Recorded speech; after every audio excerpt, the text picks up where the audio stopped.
Pour cette fin de saison de Gen V, une chose est sûre, l'identité de l'homme brûlé est la clé de la fin du protecteur pour la saison 5 de The Boys. Allons. C'est l'heure de l'histoire, mon poulet au miel. On ouvre les petits volets. Cœur vaillant, œil sur la balle, on ne peut pas perdre. Depuis que Kate et Jordan ont pénétré dans la salle verrouillée de la maison du doyen Cypher et ont découvert la personne gravement brûlée dans un caisson de décompression, on se demande qui pourrait bien être cette personne. Est-ce un super que Cypher utilise pour s'approprier le pouvoir de contrôle mental puisqu'il n'a techniquement pas de composé V dans ses veines? Ou le contraire, un super qui se servirait du corps de Cypher, mais dans quel but? Est-ce son père, un vieil ennemi, un survivant du projet Odessa, puisque nous savons que Cypher a participé à ce projet expérimental à l'époque de la naissance de Marie? L'une des réponses les plus probables semble être la dernière option, d'une certaine manière, d'après les nouvelles informations découvertes par le groupe. Mais si c'est vrai, cela signifie que cette personne détient la clé pour potentiellement mettre fin au protecteur pour de bon. Certains fans ont deviné de qui il s'agissait, mais malgré tout, savoir que c'est très probablement vrai est un changement majeur. Dans l'épisode 6 de la saison 2, le groupe rencontre Zoé en s'échappant de leur cachette. Elle arrive juste à temps pour utiliser son pouvoir pour crever les yeux du viking et le décapiter afin que le groupe puisse échapper. Mais elle n'est pas seule, elle est avec son grand-père, Stan Edgar. Il offre à Marie un endroit sûr pour discuter de la manière dont ils pourraient s'entraider. Elle accepte de l'accompagner à condition que ses amis puissent les accompagner. Dans le bunker de Edgar, situé sous terre, à l'abri des intrusions de Super, ils en apprennent davantage sur Cypher. Cela les amène à émettre des hypothèses sur l'identité du corps calciné. Cypher a consacré du temps sur le projet Odessa après son échec. L'objectif du programme mené par Thomas Goldolking était de créer des super de niveau divin. Goldolking voulait créer ces êtres pour les contrôler et les soumettre, mais Cypher avait d'autres idées. Il voulait simplement la suprématie totale des super.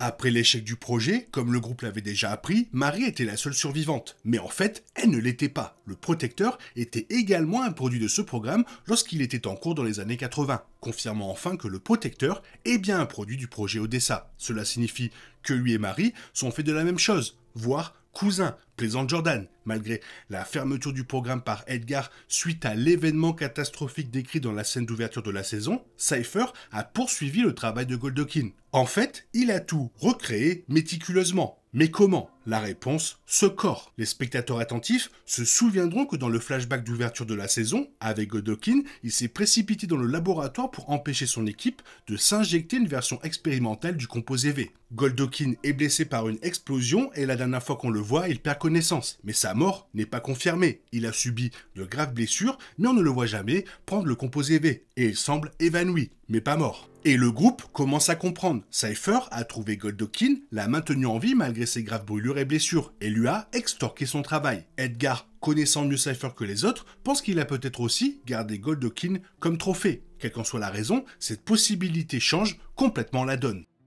Si le corps calciné est bien Goldolking, il possède probablement encore toutes ses facultés. Sinon, pourquoi Cypher le maintiendrait-il en vie au-delà de ce simple trophée? Si c'est le cas, il est le seul à savoir contrôler et soumettre les super, y compris le protecteur, dont on sait maintenant qu'il est le fruit de sa propre création. Si Cypher a recréé toute son œuvre, il sait aussi le faire. Mais selon Edgar, Cypher refuse de le faire. En réalité, il souhaite accomplir exactement le contraire. Toutefois, si les enfants parviennent à atteindre Goldolking, il pourrait peut-être lui soutirer des informations. Il serait sans doute ravi de les fournir puisque c'était son objectif depuis le début, sans compter qu'il pourrait le sauver de Cypher. Il existe plusieurs façons d'y parvenir. Il semble qu'il ne puisse pas parler. Toutefois, si Marie rendait à Kate tous ses pouvoirs, ce qui semble possible, Kate pourrait le toucher pour obtenir tous les détails et les transmettre à tout le monde. Étant donné que Marie quitte le bunker de Edgar à la fin de l'épisode et que Kate la suit, c'est précisément ce qui pourrait se produire. L'autre possibilité est que, puisque Marie semble avoir le pouvoir de ressusciter, comme elle a fait avec sa sœur Annabeth, elle pourrait redonner à Goldolking sa forme initiale. Il pourrait alors achever le travail qu'il souhaitait accomplir il y a tant d'années. Le problème, c'est que Cypher, capable de contrôler à distance les paroles et les actions de quelqu'un, pourrait manipuler la situation s'il en avait vent. puisqu'il semble capable de le faire même sans être dans la même pièce, cela pose problème. Mais si quelqu'un peut le priver de ce pouvoir, c'est bien Goldokin. D'autres pourraient également apporter leur aide, comme Harper qui peut imiter les pouvoirs de n'importe qui pendant 60 secondes, Starlight qui contrôle l'électricité, Polarité qui contrôle les aimants, et même Maverick qui pourrait se joindre à l'équipe pour l'aider et utiliser son pouvoir d'invisibilité à meilleur escient que de simplement errer dans les couloirs de l'école et jeter des coups d'œil furtifs aux gens. Il y a cependant un problème. Sir Sage est à l'écoute de Cypher, et elle sait pertinemment que Goldokin est toujours en vie. Si c'est bien lui, elle était chez Cypher pendant qu'il s'occupait de Goldokin, et a partagé une expérience sexuelle avec lui tout en forçant Goldokin à regarder. Edgar remarquant qu'ils ont trouvé Marie parce que le viking la traque, je ne peux m'empêcher de me demander si Sir Sage a agi intentionnellement, sachant que cela ferait sortir Edgar de sa cachette. Son plan depuis le début était-il d'attirer les enfants à Goldokin, puisqu'elle dit à Cypher qu'ils sont sur le point d'obtenir tout ce qu'ils désirent et qu'il ne faut pas s'inquiéter du protecteur, il semble qu'elle ait un plan clair. Étant la personne la plus intelligente du monde, elle aurait pris en compte toutes les variables, et l'une d'elles serait que les enfants découvrent qui est ce corps chez Cypher.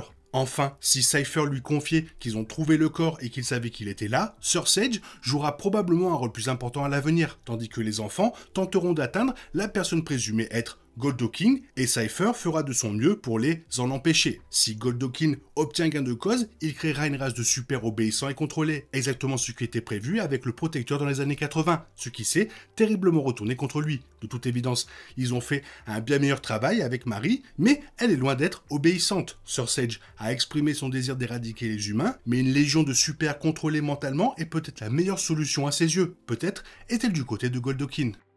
Pour vraiment comprendre ce qui se trame potentiellement, il est important de comprendre Thomas Goldokin et sa vie. Spécialiste en sciences du comportement, il a travaillé pour Frederick Voigt sur le projet Odessa, cherchant à créer des super tout-puissants qui obéiraient docilement à leur ordre. L'université Goldokin a été créée en 1965, et bien que Cypher ait confié à Marie qu'elle avait été créée dans le seul but de former Marie à devenir la super la plus puissante du monde, il voulait probablement dire que c'était son objectif actuel, ou ce qu'il souhaitait qu'elle soit, ou que c'était l'objectif à atteindre avec une personne comme Marie. Lorsqu'elle est née et a survécu, tout est devenu centré sur elle. Toutefois, même dans les années 60, l'objectif de l'école était de mener des expériences sur les super. Depuis l'explosion qui aurait tué Goldokin en 1967, la poursuite du projet Odessa, qui a donné naissance au protecteur dans les années 80 et à Marie dans les années 2000, était vraisemblablement sous la tutelle de Cypher. Il a vraisemblablement manipulé l'esprit de Goldokin tout au long de cette période, le maintenant prisonnier de cette chambre. Ainsi, Cypher pourrait être l'architecte du protecteur et de Marie. La raison pour laquelle il n'a pas vieilli pendant toutes ces décennies reste un mystère, tout comme son lien avec Goldokin. Serait-il réellement le fils de Goldokin? Étant donné qu'il ne ressent aucune douleur ou une douleur constante et qu'il ne mange que de la purée, quelque chose le maintient en vie dans un corps plus jeune. Cette histoire est pleine de rebondissements, mais quel que soit le résultat final, il débordera presque certainement sur la 5e et dernière saison de The Boys et donnera lieu à des combats épiques entre super. Les deux séries ont toujours été étroitement liées, se déroulant à des endroits différents au sein de la même chronologie. Avec le retour potentiel de Thomas Goldokin, il est ironiquement le seul à pouvoir arrêter le protecteur, et aussi celui que ce dernier voudrait le plus réduire en miettes. Maintenant la question qui reste est, qui remportera la victoire? La fin de cette saison 2 de Gen V sera très importante pour la fin de The Boys. Toi, qu'est-ce que tu en penses? Fais-moi part de tes théories dans la zone commentaire, sinon comme d'habitude, bisous bisous, bye bye. Il est impossible de compter sur les autres de nos jours, on est obligé de tout faire soi-même. Je me trompe? Rien de grave, j'avais tout prévu. Où va le monde, je vous le demande.